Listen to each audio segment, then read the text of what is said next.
श्री हनुमान जी महाराज किसके अवतार हैं? हाँ, किसके अवतार हैं? आवाज तो आनी चाहिए। हाँ माता जी, किसके किसके? भोले के? हाँ? कि पवन के? माता जी खुद ही कंफ्यूजन हो गई, किसका बोलूं? हैं? भोलेनाथ के। हनुमान जी महाराज केवल रुद्र भगवान के नहीं, उनको कई अवतार माना जाता है। कोई दशरथ नंदन हनुमान कहता है, कोई पवन पुत्र हनुमान कहता है, और कोई रुद्र अवतार हनुमान कहता है। इसमें असत्य कुछ भी नहीं है, इसमें सब सत्य है, सब सत्य है। क्यों? क्योंकि दशरथ जी महाराज की जो खीर थी, उसको खीर को खाने से हनुमान जी का जन्म हुआ, इसलिए दशरथ नंदन हनुमान हुए।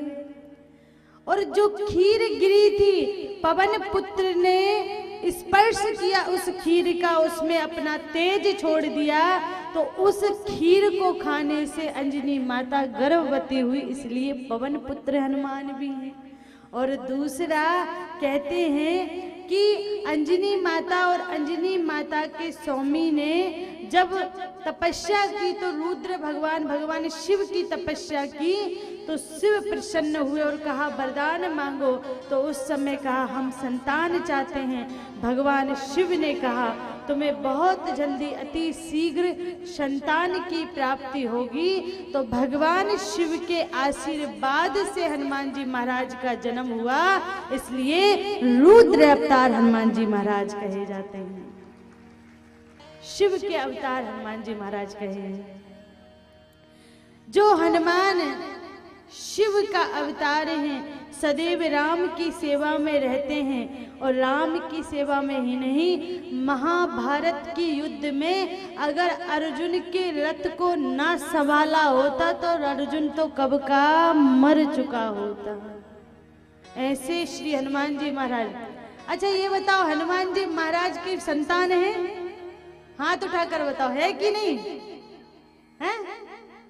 है कि नहीं है? नहीं पता ना। हनुमान जी महाराज का एक पुत्र भी है, मकरध्वज, जिसका नाम है। तो कहा कि ये क्या भोग करने से हुआ? तो कहा भोग करने से नहीं हुआ। तो कहा कैसे हुआ?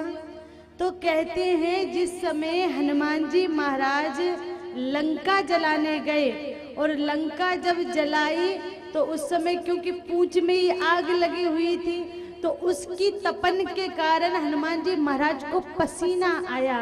और जब पूंछ को बुझाने के लिए समुद्र में गए, तो वहां पे पूंछ बुझा रहे थे, उसी समय एक पसुना की बूंद गिर गई। और जैसे बूंद गिरी तो एक मछली ने खा ली।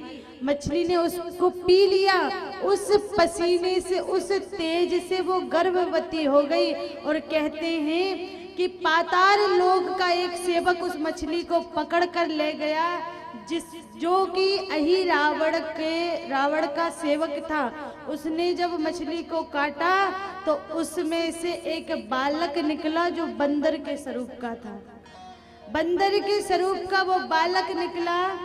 अब अही रावण ने उसे पहरेदार बना लिया, और जब पहरेदार बनकर रहने लगा वो, तो एक बार अही रावण ने राम और लखन जी को चुरा लिया। तो वो चुराकर पाताल में लेकर गया। तो हनुमान जी महाराज राम लक्ष्मण को ढूंढते ढूंढते गए, और जाकर देखा कि एक बंदर खड़ा हुआ है, और बिल्कुल हनुमान जी महाराज जैसा लग रहा है, बिल्कुल हनुमान जी महाराज जैसा। तो हनुमान जी ने पूछा तुम कौन हो? तो कहा मैं हनुमान पुत्र। तो हनुमान जी ने कहा मैंने तो विवाह ही नहीं किया, पुत्र कहां से आ गया? पुत्र आया तो आया कहां से? तो उसने सारी कहानी बताई कि मेरा नाम मकरध्वज है, और मैं एक मछली की संतान हूँ, और हनुमान जी महाराज के पसीना के तेज से मैं उत्पन्न हुआ हूँ। उस समय श्री राम जी को हनुमान जी महाराज ने कहा कि मैं ही हनुमान हूँ, तू मेरा ही बेटा है। और उस समय फिर युद्ध करा, अहि रावण का वध किया श्री राम जी ने और मकरध्वज को वहां पाताल लोक का राजा बनाया। तो जो श्री हनुमान जी महाराज सदैव श्री राम जी की सेवा में लगे रहते हैं, ऐसे श्री हनुमान जी महाराज कोई और नहीं, मेरे भोलेनाथ भोले शंभू के अवतार हैं। बोले हनुमान जी महाराज की जय। लाल